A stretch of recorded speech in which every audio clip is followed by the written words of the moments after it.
राष्ट्रगीत को वो पढ़ के अगर शुद्ध सुना देते हैं तो मैं भाजपा का सदस्य तत्काल इस्तीफा देता हूं भाजपा से।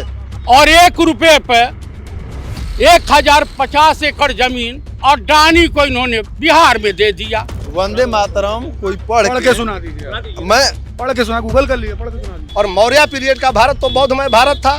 तुम हिंदू भारत करो, सुप्रीम कोर्ट करा, हिंदू कोई टाइटल सी नहीं है, न कोई धर्म है, कहाँ रहोगे। मैं बोल रहा हूँ वंदे मातरम से मुस्लिमों को दिक्कत है। दिक्कत है, काहे की दिक्कत है? हिंदुस्तान है, भारतीय है, ये कोई इनके कहने से हम थोड़ा बोलेंगे। तीनों सेनाओं के प्रमुख हैं, उनका बयान है कि सेना के पास अच्छे असलहे नहीं है। कि जब आसुद्दीन ओवैसी सदन में सीधे सीधे फिलिस्तीन जिंदाबाद का नारा लगा रहे थे तो आदरणीय प्रधानमंत्री, रक्षा मंत्री, गृह मंत्री क्या कर रहे थे? सदन में तो रोक नहीं पाए, उनकी सदस्यता समाप्त नहीं कर पाए। 4 PM न्यूज नेटवर्क में आप सभी का स्वागत है। मैं हूं क्षितिज कांत। सांसद संजय सिंह का एक बयान सोशल मीडिया पर अब वायरल हो रहा है, जो उन्होंने संसद भवन के अंदर दिया और कहा साफ तौर पर कि वंदे मातरम को लेकर जो चर्चाएं हो रही थी 10 घंटे पर, उस पर सीधे गवर्नमेंट को खिंचाई की है। तमाम जो भारतीय जनता पार्टी के नेता थे उनकी खिंचाई की है। हम बात करेंगे लोगों से और समझेंगे कि लोग क्या सोचते, जो चर्चा हुई है उस पर क्या कहेंगे। सांसद संजय सिंह राज्यसभा सांसद हैं आम आदमी पार्टी से, सीधे टारगेट करते हैं भारतीय जनता पार्टी के बड़े दिग्गज नेताओं को। साफ कह दिया कि वंदे मातरम पे जो चर्चा हुई, 4 ऐसे RSS के लोगों के नाम बता दे जो स्वतंत्रता सेनानी हो और वंदे मातरम कह के जेल तक गए हो, कोई नाम नहीं बता पाया वहाँ पर। उन्होंने सही कहा। मैं तो पढ़ा हूँ ऑन द रिकॉर्ड में, एक भी RSS वाला कभी स्वतंत्रता आंदोलन में रहा ही नहीं। ये जरूर है कि भगत सिंह और उधम सिंह और सुभाष चंद्र बोस की जो सेना लड़ रही थी उसके खिलाफ ये लोग गवाही देने वालों में हैं। जयंती भाई मनानी की किताब है, उस किताब में ऑन द रिकॉर्ड लिखा है। और टारगेट तो जवाहरलाल नेहरू जो प्रथम प्रधानमंत्री वही होते हैं हर बार। एक नई चीज बता दें, बता दीजिए। जो नेहरू जी की बात कर रहे हैं, हाँ। मैं सिर्फ इतना कहना चाहूँगा कि साक्ष्य का आधार जो प्रमाणित माना जाता है, एक तो पुरातत्व का साक्ष्य है, दूसरा DNA का टेस्ट है। ये पुरातत्व कहाँ से आ गया? जो मैं बताने जा रहा हूँ बताइए। तब तो आप किस भारत से निकालेंगे? अशोका दी ग्रेट का भारत शिलालेख नंबर 13 पाकिस्तान शाहबाजगढ़ी में, भारत की सीमा सीरिया तक है। पहले देश तोड़ने वाले उन कमीनों को पकड़ा जाए, वहां तक पहले भारत बनाओ, उसके बाद निकालने की बात करो। शिलालेख नंबर 13 मैं बोल रहा हूँ, शाहबाजगढ़ी शिलालेख, और DNA टेस्ट करा लो। इसमें पारसी आए हैं, शक आए हैं, हुड़ आए हैं, ये कहाँ चले गए बेचारे? काहे इनको देश में रखा? और मौर्य पीरियड का भारत तो बौद्धमय भारत था।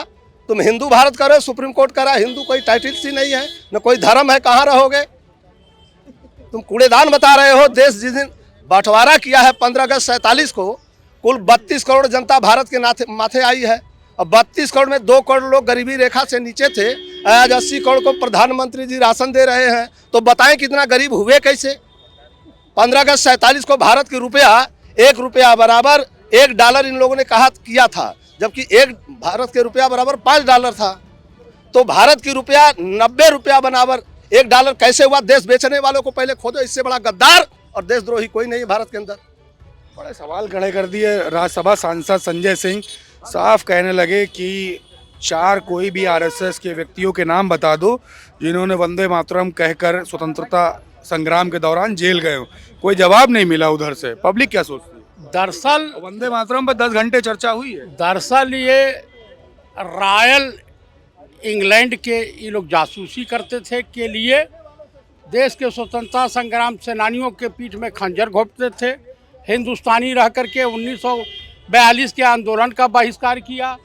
60 रुपया पेंशन इनके जो महान वीर सावरकर को मिलता था, क्या परमवीर चक्र उनको मिला था। गए थे लड़ाई में, गए थे कहीं प्रथम विश्व युद्ध या सेकंड वर्ल्ड वार लड़ने गए थे। तो इनका कहीं कुछ इतिहास नहीं है, भूगोल नहीं है। और एक कहावत आपने सुनी है कि बुजुर्ग, बच्चों, महिलाओं, किन्नरों और गरीब मजलूमों के ऊपर अत्याचार करने वाला या उनका शोषण करने वाला या उनकी हत्या करने वाले को हमारे सनातन धर्म में जानते क्या कहा जाता है? नपुंसक। अब मैं दावे के साथ कह सकता हूं कि नाथूराम नपुंसक था। आप मुझे बता दीजिए, किसी ब्रिटानिया गवर्नमेंट के एक सिपाही को चौराहे पर एक रोड़ा मार दिया तो हमने बहादुर समझता। खाताना करा करके इस पे अपना नाम उर्दू में लिखवा करके गए थे कि हम हिंदू मुसलमान करा देंगे, लेकिन वहाँ महाराष्ट्र के लोग थे, पहचान गए, भेद खुल गया। तो ये देखिए, जितनी पतिताएं हैं उपदेश देना बहुत अच्छी तरीके से जानती हैं। अब जब पतिताएं पतिव्रता धर्म पे उपदेश देंगी तो देश की हालत जो है वही होगी। 80-90 करोड़ जनता 5 किलो राशन पर जिस देश में जीवन यापन करने के लिए मजबूर हो, उस देश की अर्थव्यवस्था पर और उस देश के प्रधानमंत्री पर और उस देश की सरकार के ऊपर थूकने के अलावा और कुछ नहीं बचता है। आप बताइए किस अर्थव्यवस्था पे आप डिस्कस करेंगे? क्या अर्थव्यवस्था है? 1 रुपये में शुद्ध टॉफी नहीं मिलती है, एक आम नहीं मिलता, एक मूली नहीं मिलती, और 1 रुपये पे 1050 एकड़ जमीन और डानी को इन्होंने बिहार में दे दिया। क्यों दिया भैया? कई 100 पेड़ लीची के बाग दे दिया। तो आप मुझे बताइए, ये आए थे गंगा का लाल बनकर, अंबानी प्रधानमंत्री राजा बाबू बन के रह गए गौतम अडानी या मुकेश अंबानी के दलाल बनकर। देश की सीमाएं सुरक्षित नहीं है। चाइना अरुणाचल पे अपना हक जमा रहा है। हजारों वर्ग किलोमीटर एरिया, मेरा बयान नहीं है, ये बयान है सीडीएस अनिल चौहान जी, जो इस समय chief of the army staff है, तीनों सेनाओं के प्रमुख हैं। उनका बयान है कि सेना के पास अच्छे असलहे नहीं हैं। जो तेजस विमान और नेबू लटका करके पूजा कर रहे थे ना, वो खोखला निकला। आप बताइए कि इसका नाम स्वर्णिम अक्षरों में आ रहा है, सेक्स स्कैंडल, जो अमेरिका में खुल रहा है, इन्हीं का आ रहा। पेगासस में वहाँ कोर्ट में इनका ही नाम आ रहा है कि हिंदुस्तान के 100 से 200 नेता, अधिकारी और जजेस का फोन टेप किया गया है। आप क्या चाहते हो? आप मुझे बता दीजिए, ईवीएम, ये बताइए, बैंक हैक हो जा रहा, मोबाइल हैक कर लिया जा रहा, ईवीएम कौन सी है, किस खेत की मूली है, वो नहीं हैक हो सकती। मोदी जी की है वो। Source of code. आप बताइए, इस देश में लाल बहादुर शास्त्री जी, अब कहाँ की बात कहाँ पे है? चर्चा सिर्फ हो रही थी कि 4 आरएसएस के नहीं है भाई, व्यक्ति नहीं मिले, उस नहीं पर है। संसद भवन में पूरा सन्नाटा छा गया। भाई साहब देखिए, नहीं मैं मिलेंगे। ज़्यादा इस पे बात नहीं करूँगा। हाँ। अभी ईवीएम हैक की बात कर रहा हूँ। ईवीएम में कोई चिप नहीं लगी है ऐसी, हाँ। और ना वाईफाई कनेक्शन है। बिना इंटरनेट कनेक्शन के ईवीएम हैक नहीं हो सकती। देखो, हिंदू संसद धर्म, भवन में 10 घंटे वंदे मातरम पे चर्चा हो गई भाई, आप ईवीएम पे टिके हुए हैं। देखो हिंदू धर्म में हाँ, बुढ़वे जब बुढ़ात हैं तो वो छठियाए जाते हैं, हाँ। और मुसलमान में जब बुढ़वे बुढ़ात हैं तो उनके अकिल खुल जाते हैं।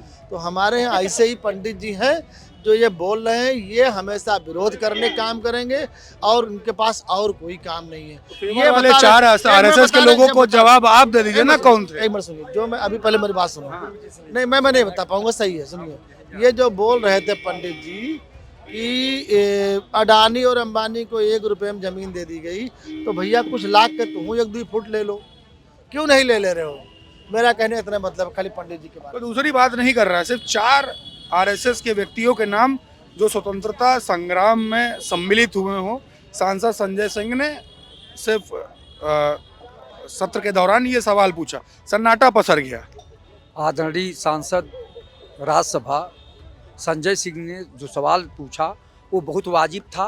प्रधानमंत्री, गृह मंत्री, रक्षा मंत्री, सारे मातरम पे 10 घंटे चर्चा हुई और राज्यसभा सदन के नेता भी वहां मौजूद थे। उन्होंने कहा कि कोई आज वंदे मातरम ठीक है, हम जो है भारत माता की जय बोलने का विरोध नहीं करते हैं, हम बोलते हैं, हमसे ज़्यादा कौन बोलता है। लेकिन ये बताओ, भारतीय जनता पार्टी के लोग, उनके कितने लोग वंदे मातरम करके देश की आज़ादी में गए जेल, कितने लोग लड़ाई लड़े, तो उस पर तो आप बोल नहीं रहे हैं। आपके पुरखे कितना लड़ाई लड़े, इस पर तो बोल नहीं रहे प्रधानमंत्री जी। केवल जनता को गुमराह कर एक तरह से चिकित्सा, शिक्षा, रोजगार, स्वास्थ्य से जो है ध्यान हटाने के लिए, भ्रष्टाचार से ध्यान हटाने के लिए, बेरोजगारी से ध्यान हटाने के लिए वंदे मातरम की बात कर रहे हैं। वंदे मातरम भारत के लोग स्वतः बोलते हैं, जनगण मन अधिनायक जो है स्वतः बोलते हैं, उसमें बोलवाने कौन सी जरूरत। और सबसे बड़ा दुख की बात है कि जब आसुद्दीन ओवैसी सदन में सीधे सीधे फिलिस्तीन जिंदाबाद का नारा लगा रहे थे, तो आदरणीय प्रधानमंत्री, रक्षा मंत्री, गृह मंत्री क्या कर रहे थे? सदन में तो रोक नहीं पाए, उनकी सदस्यता समाप्त नहीं कर पाए, उन्हें जेल नहीं भेज पाए। और इसके मतलब वो संवैधानिक है, आप लोग कुछ कर नहीं पा रहे हो, जनता मेरी उम्र फैला के केवल सत्ता में बने रहना चाहते हो। हम लोग राष्ट्रभक्त हैं, हम लोग देशभक्त हैं, हम लोग गरीबों की आवाज, किसानों की आवाज, नौजवानों की आवाज, बेरोजगारों की आवाज उठाते हैं। वो आप लोग केवल जो है वंदे मातरम को लेकर जनता को गुमराह करके सत्ता पे बने रहना चाहते हैं। आप लोग राष्ट्रद्रोही हैं, देशद्रोही हैं, हम लोग असली राष्ट्रभक्त हैं, देशभक्त हैं। क्या कहेंगे? 4 आरएसएस के लोगों का नाम नहीं बता पाया गया, कोई भी सांसद नहीं ले पाया। राज्यसभा सांसद संजय सिंह ने एक सवाल किया कि 4 ही नाम आरएसएस के लोगों के बता दो जो स्वतंत्रता संग्राम में सम्मिलित हुए हों और वंदे मातरम कहकर जेल गए हों। तमाम सवाल 10 घंटे वंदे मातरम पे ही चर्चा हुई है। संजय सिंह हमको लगता है थोड़ा दिमागी फुर्तूत है, बेवकूफ़ है क्या? सारी आरएसएस देश की आज़ादी में थी। आप कमाल करो, भगत सिंह कौन था, चंद्रशेखर कौन था, ये कोई थे? कहीं नहीं थे कोई। ये सारे आरएसएस ही वाले थे जो आज़ादी में शामिल हुए थे। भगत सिंह बेकार का कहानी बना दी है, चंद्रशेखर, भगत सिंह और सुखदेव। कहाँ है यार आप? पता नहीं, संजय सिंह जो भी झूठ परोसेंगे आप सुन लोगे। वंदे मातरम की बात सारी आती है इनको, मगर पढ़ के आती है। कल लोकसभा में नरेंद्र मोदी पढ़ के वंदे मातरम पढ़ रहा था, तो आप लोग कहते हो आती नहीं है। आती क्यों नहीं है? पढ़ के आती है, वैसे नहीं आती है। किसी आरएसएस को, किसी बीजेपी को कोई वंदे मातरम नहीं आता है, और ना ही ये आज़ादी में रहे हैं। संजय सिंह ने बहुत अच्छा सवाल किया है कि ये 4 नाम, अरे ये एक नाम नहीं गिना सकते, 4 तो दूर की बात है सर जी। मैं वही तो कहना चाहता हूँ, ये देश का दुर्भाग्य है। वही ऐसे सवाल उठाते हैं जो खुद अंग्रेजों की चाटुकारिता करते रहे, उनको पीछे से सपोर्ट करते रहे, और आज जो वंदे मातरम का नरेंद्र मोदी उद्घोष करता है, उसकी बात करता है, वो खुद ही वंदे मातरम को बिना देखे बोल नहीं सकता, और देखने के बाद टेलीप्रॉम्प्टर के बाद भी उसकी कोई ना कोई गलती पकड़ी जाती है आए दिन। अच्छा, आप क्या कहेंगे? 4 आरएसएस के व्यक्तियों के नाम नहीं बता पाया गया। संसद भवन का सत्र चल रहा था, राज्यसभा सांसद संजय सिंह सिर्फ कहते हैं कि 4 ऐसे नाम बता दो आरएसएस के लोगों के जो स्वतंत्रता संग्राम में वंदे मातरम कहकर जेल गए हों। इस तरीके के तमाम सवाल आप लोग कैसे देखते हैं इस पर? आरएसएस था तो, लेकिन उसमें भागीदार नहीं था, स्वतंत्रता संग्राम में भागीदार नहीं था, ये बात सच है। और वंदे मातरम पर चर्चा करती और भारत माता, 2 ही राग जानते हैं। जबकि भगवान हमारे राम लंका पर विजय के लिए गए तो उन्होंने रामेश्वर में पहले भगवान शिव की स्थापना की और कहा कि जो गंगा जलानी चढ़ाई सो साधु जो मुक्ति नर पाई, हुई काम जो थल थल चई भगत मोर ते शंकर देई। देखो, उन्होंने प्रशंसा की, पर ये हर हर महादेव से भाजपा वाले बिल्कुल, इनको साफ सूझ जाता है। इन्होंने बोर्ड लगाया था कि बैल को राष्ट्रपिता घोषित करो। क्यों? भगवान शंकर जी के भक्त का अपमान के पात्र है क्या? मोदी जी गुजराती भाषा सीखे हैं। यह गुजरात नहीं है, ये उत्तर प्रदेश है। मोदी जी को 100 बार उत्तर देने की क्षमता रखता है। बिल्कुल, कैसे देखते हैं आप, क्या कहेंगे? देखिए, अभी भैया बोल के गए हैं। पहली बात तो आप बोले हैं कि आरएसएस के 4 जो है कि उनका नाम जो स्वतंत्रता सेनानी में शामिल थे, जेल गए हों वंदे मातरम कहकर। देखिए, हमको लग रहा है कि नानाजी देशमुख थे आरएसएस के, और 2-3 लोगों का नाम है, लाला हंसराज, वो भी थे आरएसएस के, जो जेल गए थे। और मैं मीडिया के सामने उनका नाम ले रहा हूँ, नानाजी देशमुख और लाला जी हंसराज, लाला हंसराज, ये 2 लोगों को नाम मैं जानता हूँ, 4 लोगों का नहीं जानता। दूसरी चीज़ ये बोले हैं भैया कि मोदी जी वंदे मातरम देख के पढ़ रहे थे। मैं सभी विरोधियों से कह रहा हूँ जो भाजपा का विरोध कर रहे हैं, वो वंदे मातरम राष्ट्रगान पढ़ सकते हैं। राष्ट्रगीत को वो पढ़ के अगर शुद्ध सुना देते हैं तो मैं भाजपा का सदस्य मैं तत्काल इस्तीफा देता हूं भाजपा से। वो पढ़ के अगर शुद्ध रूप से सुना दे, मैं पढ़ के कह रहा हूं, देख के शुद्ध रूप से सुना दे वंदे मातरम गीत। राष्ट्रगान को नहीं कह रहा हूं, राष्ट्रगीत को कह रहा हूं। वो देख के भी नहीं पढ़ सकते। यहाँ भाषण देना खड़े होके बहुत बड़ी बात है। मोदी जी देख के पढ़ रहे हैं राष्ट्रगीत, तो ये कोई बड़ी बात नहीं है, वो पढ़ सकते हैं। लेकिन मोदी जी देख के पढ़ तो रहे हैं। राष्ट्रगान एक बच्चा जानता है, राष्ट्रगीत मैं सभी विरोधियों से कहता हूँ वो देख के शुद्ध रूप से वो शुद्ध पढ़ के केवल हमको सुना दे, मैं भाजपा पार्टी से अभी इस्तीफा दे दूंगा। नाम क्या हुआ आपका? मेरा नाम प्रिंस सिंह सेंगर है। कहाँ से है? मैं बागी बलिया से हूँ। बागी? अरे रुकिए, तो कौन पद पे है? मैं सदस्य हूँ, मैं किसी पद पे नहीं हूँ, लेकिन भाजपा ही हूँ। हाँ तो सुना दीजिए आप लोगों को सब क्या चीज जो आप कह रहे हैं, सुना करके पढ़ के आप पढ़ के सुना। मैं ये बोला हूँ वंदे मातरम कोई पढ़ के सुना दीजिए। मैं पढ़ के सुना, गूगल कर लिए, पढ़ के सुना दीजिए। नहीं, गूगल तो हम कर ही लेंगे। तो पढ़ के सुना दीजिए। मैं विरोधियों को बोला हूँ। अरे तो आप तो भाजपा से ना, आप सुना दीजिए। वही विरोधी कहेंगे आप नहीं सुना पा रहे। वो विरोधी मोदी जी को टारगेट कर रहे हैं ना, इसलिए मैं सुना दीजिए। पूरा देश देख रहा है आपको। पढ़ के सुनाइए फोन से, हम मुस्कुरा कह रहे हैं।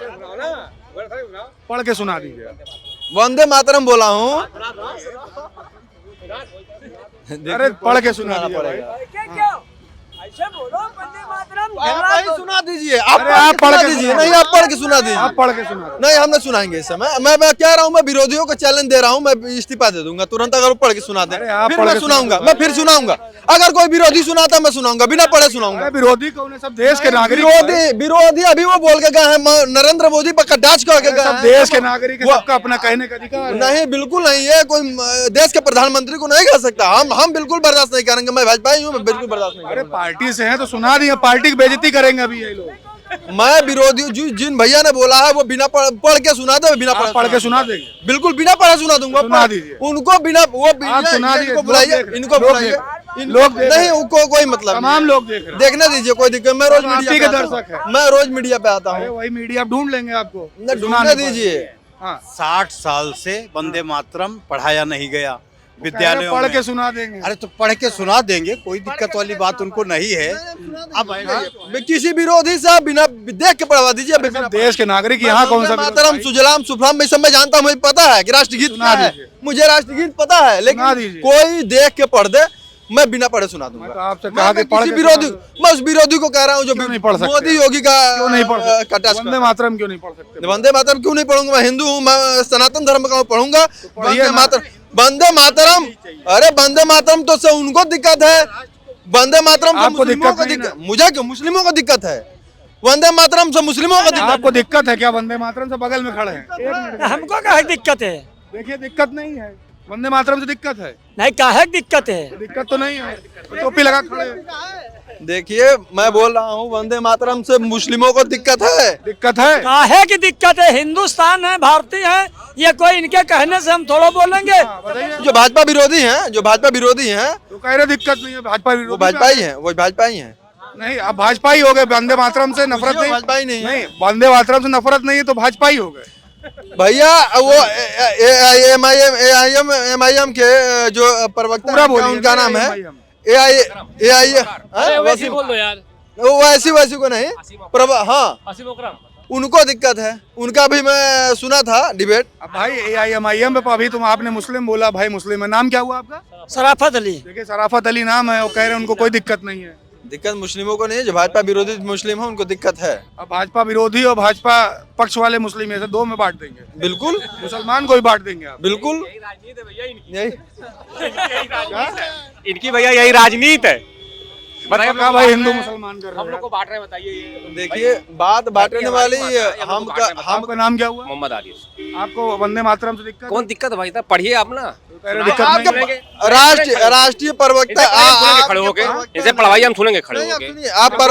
सुना दीजिए। एक मिनट, आपके प्रवक्ता ने जो आपकी डिमांड है। ओवैसी के पार्टी के प्रवक्ता हमारे भाई हैं, हमें कोई दिक्कत नहीं, इनको भले दिक्कत हो सकती है। भाई बोल रहे हैं। मैं भी भाई मानता हूँ, मुसलमानों से मुझे कोई दिक्कत नहीं। ये मुसलमानों की तहजीब ही होती है, भाई करके जो है नाम लरिया कोई नहीं बोलते है।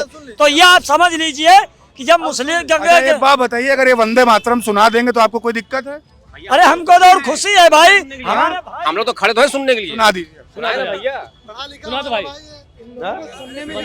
बताएंगे बताएंगे। भाई ये पढ़ेंगे तो हम लोग भी पढ़ेंगे, कोई दिक्कत नहीं। देखिए बात मैंने ये कह कही, दीजिए हम नहीं सुनाएंगे। हम सुनाएंगे या नहीं सुनाएंगे अलग बात, मैं बात बोल रहा हूँ जो पहले सुनिए। अभी आपने बहुत बड़ी बात बोली। ओवैसी के प्रवक्ता ने बोला है कि हमें वंदे मातरम कहने से दिक्कत है। ओवैसी में कहाँ पहुंच गए? यहाँ पब्लिक के बीच बात हो रही, सब खड़े हैं आपके साथ। मैंने उनकी बातों को कहा है ना, वो बोले हैं चित्रा त्रिपाठी जो कि न्यूज एंकर थी, उनसे उनके डिबेट पे आए थे, उन्होंने बोला कि हमें वंदे मातरम से दिक्कत है। आप देख लीजिए न्यूज उठा के। आपको दिक्कत नहीं है? हमें क्यों दिक्कत? मैं सनातन सुना हूं, दीजिए मुझे क्यों ना। दिक्कत है? मुझे क्यों दिक्कत है? आपने कहा मुसलमानों की दिक्कत, दो मुस्लिम भाई आ गए। नहीं हूँ, हिंदू हूँ, एक ठाकुर हूँ, मुझे क्या दिक्कत हो सकती है? दिक्कत मुसलमानों को है। बलिया बागी एक शेरों की धरती है, बलिया बागी भैया कह रहे हम लोग खड़े कर, हम लोग कोई दिक्कत भाई, पढ़े तो हम लोग सुनने के तैयार तो हैं। बलिया एक बागी शेरों की धरती भैया, हमारे डराव और छत्री है। अरे छत्री है तो बहुत डराते हैं, और छत्रीन के शरणों में और छत्तीसगढ़ के जो है जा कहा भीम भी बोल सकते हैं। वंदे मातरम मैं कहते रहा हूँ, जो मोदी जी पे कटाच कर रहा है कि मोदी जी देख के पढ़ नहीं पाते हैं, वो पढ़ के सुना दे शुद्ध। मैं बिना मोदी जी देश के प्रधानमंत्री हैं और बब्बर शेर उनको हर आदमी मान रहा है। आप मैं बिना पढ़े बिना एक देखे करके पढ़ के सुना। नहीं, मैं आप वही पढ़ के सुना दीजिए जब इतनी आपको वो है। हम तो सवाल कर रहे हैं। नहीं आप सवाल ये ना करिए, मैं बोला हूँ ना, उस पर जवाब कोई दे दे। कोई विरोधी जो भाजपा विरोधी है, जो मोदी जी पर कटाक्ष कर रहा है, वो पढ़ के, वो देख के, गूगल करके अगर शुद्ध रूप से सुना देता है वंदे मातरम गीत, तो बिना पढ़े मैं सुनाऊंगा। चैलेंज करता हूँ, अभी सुनाऊंगा आपके चैनल पे। कहाँ सुना पा रहे हैं? ये कदम आप पढ़वाइए तो आप विरोधियों जाइए। से सुनवाइए। तो देखिए यहाँ पर लोगों से बात हो रही थी, हिंदू मुस्लिम तक आ गए। कहा मुस्लिमों में दिक्कत है, मुस्लिम विरोध करते हैं, वंदे मातरम से उनको दिक्कत है। मैंने यहाँ पे ऑन कैमरा आपके सामने बात की, सुना नहीं पाए और तमाम बातें हमारे बीच में कर रहे थे। ऐसे लोग बीच में आ जाते हैं डिबेट खराब करने के लिए, लेकिन तमाम सारी बातें यहीं पर होती है। पब्लिक ने अपनी राय रखी। आपको कैसी लगी पूरी रिपोर्ट कमेंट बॉक्स में लिखिए और जुड़े रहिए 4 PM न्यूज़ नेटवर्क के साथ ग्राउंड रिपोर्ट के लिए। मैं हूं क्षितिज कांत, कैमरा पर्सन शुभम के साथ 4 PM न्यूज़ नेटवर्क के लिए। धन्यवाद।